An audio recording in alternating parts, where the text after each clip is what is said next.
नमस्कार, मैं आर.डी. भारती और आप देख रहे हैं बिहारी सुल्तान। उत्तर प्रदेश की जो ताज़ा खबर है, दलित मुस्लिम एकता, ब्राह्मणों का तड़का, भाजपा चैलेंज कर रही है सपा के पास कितने वोट। बहुत सारे मंथन होना है इस वीडियो में। अगर आप हमारे चैनल पर नए हैं तो चैनल को सब्सक्राइब कर लीजिए। वीडियो अच्छा लगे तो उसे लाइक कर दीजिए, शेयर कर दीजिए। मैं अपने दर्शकों से बताना चाहता हूं कि भाजपा के मंत्री जो मैंकेश्वर सिंह हैं, उन्होंने कहा कि कांग्रेस के पास एक सीट है और बसपा के पास भी एक सीट है। तो मैं इनके बारे में क्या बोलूं। पत्रकार ने पूछा, क्या राहुल गांधी को इमेच्योर नेता मानते हैं? उनका कहना ये हुआ कि ये सब कहने की कोई ज़रूरत नहीं, उनके पास जो है एक सीट है और वो भी एक सीट इस बार 2027 में नहीं रहेगी। फिर पत्रकार ने सवाल कर दिया, क्या बसपा आपकी बी टीम है, बी पार्टी है? आप बसपा के खिलाफ कभी कुछ नहीं बोलते। तो उनका ये कहना हुआ कि बसपा के बारे में क्या बोले, उनके पास एक ही सीट है, एक सीट वाले के बारे में क्या बोला जाए।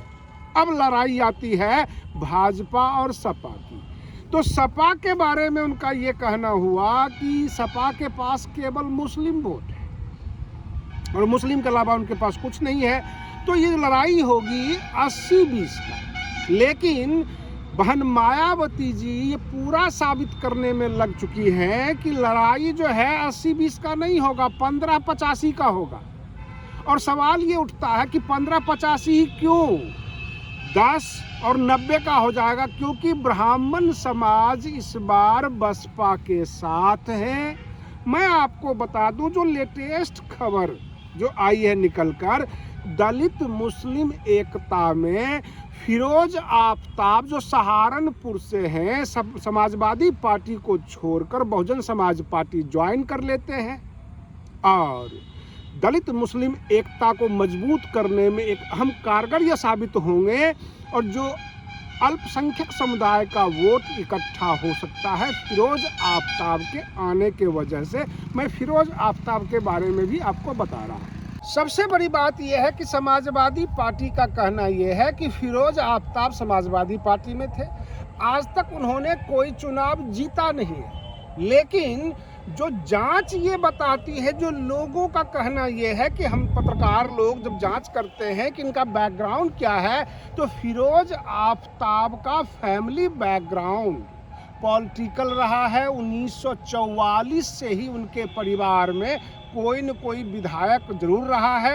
यह और बात है कि जो लोगों का कहना है कि सीमांकन जब होता है तो सुरक्षित क्षेत्र में चला गया इनका, जिस क्षेत्र से ये चुनाव लड़ते थे, इसलिए ये चुनाव हार जाते थे। अब रही बात ये कि इन्होंने बसपा ज्वाइन कर लिया।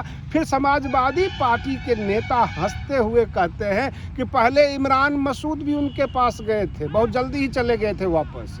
अब आफ्ताब फिरोज आफ्ताब आए हैं, वो क्या कर लेंगे। बहन मायावती जी का ये कहना है कि 2027 में बहुजन समाज पार्टी 300 पार करेगी। जो दलित मुस्लिम एकता होगा, ब्राह्मण समाज का सपोर्ट होगा, सर्व समाज का सपोर्ट होगा और बसपा 300 पार करने जा रही है, ऐसा बहन जी का मानना है। और बहन जी के जितने भी कार्यकर्ता हैं, जो उनके नेशनल कोऑर्डिनेटर हैं, सब ने गारंटी भी दी है कि हम लोग जी जान लगा देंगे, चाहे उसमें आकाश आनंद हो, रामजी गौतम हो, चाहे सतीश चंद्र मिश्रा जी हो, सबके सब काम पर लग चुके हैं बसपा में। और बहन मायावती जी भी एक भी दिन खाली नहीं जाता जब सवाल ये उठ जाता है कांग्रेस के सामने, भाजपा के सामने, सपा के सामने कि उत्तर प्रदेश में 75 जिले हैं और जिले वाइज अगर बहन मायावती जी घूमना शुरू कर देती हैं, लोगों से मिलना, रैलियां करना, तब हालात कैसा होगा। क्योंकि जो बात आप कह रहे हैं कि सपा के पास मुस्लिम वोट है, अगर वही अल्पसंख्यक मुस्लिम वोट खिसक कर चला जाता है बहुजन समाज पार्टी के साथ और दलित उनके पास है ही, तब क्या होगा, ये समीकरण कैसा होगा। क्योंकि जब दोनों को जोड़ा जाता है तो करीब 45% का मतदाता पार कर जाता है बसपा का।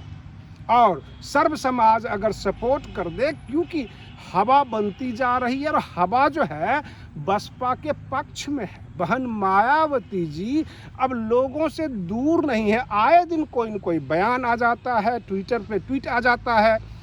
तो सोशल मीडिया से लेकर और जितनी भी मीडिया है, मुख्य मीडिया है, सब जगह बसपा का नाम गूंज रहा है। छोटा बड़ा कोई भी नेता जब बसपा में ज्वाइन करता है तो ये बड़ी खबरें बन जाती है और इस तरह से बसपा काफ़ी अच्छा कर रही है उत्तर प्रदेश के अंदर। सबसे बड़ी बात ये है कि उत्तर प्रदेश में भाजपा के नेता ये कहते हैं कि शंकराचार्य जो वहाँ पहुँचे थे माघ मेले में, कोई शाही स्नान नहीं होता, शाही स्नान होता है कुंभ के मेले में। उन्होंने व्यवस्था बिगाड़ने की कोशिश की और प्रशासन ने अपना काम किया, ये कहना है भाजपा का।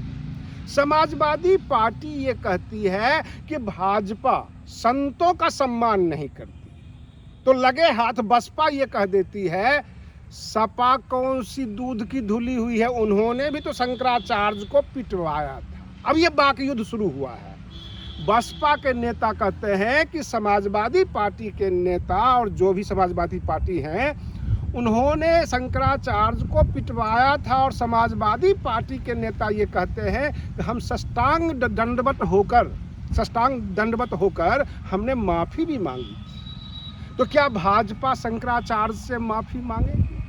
क्योंकि सर्व समाज जो सनातन समाज है, शंकराचार्य में आस्था होती है। किसी के आस्था पर चोट पहुंचाकर उसे आप अपना नहीं बना सकते। तो जाहिर सी बात है शंकराचार्य के ऊपर जो भी हमले हुए प्रशासन के द्वारा, बसपा इसका कभी समर्थन नहीं करती और समाजवादी पार्टी भी तुल दे रही है, कांग्रेस भी तुल दे रही है। लेकिन बसपा का ये कहना है कि समाजवादी पार्टी में दाग है। समाजवादी पार्टी का एक दाग नहीं गिनाते बसपा के जो नेता हैं। बसपा के नेता ये कहते हैं कि प्रमोशन में आरक्षण वाले बिल को समाजवादी पार्टी के नेताओं ने फाड़ा, अखिलेश यादव जी ने फाड़ा। जो राम मंदिर में कार सेवक थे उन पर गोलियां चलवाई, लाठीचार्ज किया, ये भी समाजवादी पार्टी के ऊपर आरोप है। शंकराचार्य को पिटवाया, ये भी समाजवादी पार्टी पर आरोप है। और आज शंकराचार्य के लिए इतनी सहानुभूति कैसे? शिवपाल यादव रो रहे हैं, अखिलेश यादव जी चिल्ला रहे हैं, क्योंकि उनको सर्व समाज का वोट चाहिए। लेकिन सर्व समाज इस बार बसपा को वोट करने वाली है। और रही बात ये कि मुस्लिम समाज जो अल्पसंख्यक है, सपा से सब कट कट के बसपा की तरफ आ रही है।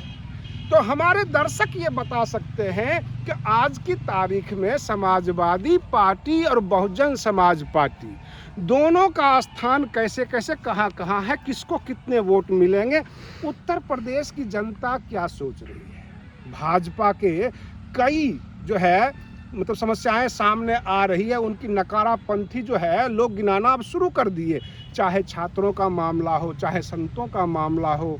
मतलब योगी सरकार हर जगह से फेल नजर आती है। लेकिन अब फैसला ये लेना है कि सपा बेहतर या बसपा बेहतर। आज के लिए बस इतना ही। आप बने रहिए बिहारी सुल्तान चैनल पर। हम फिर मिलते हैं अगले वीडियो में, तब तक के लिए धन्यवाद।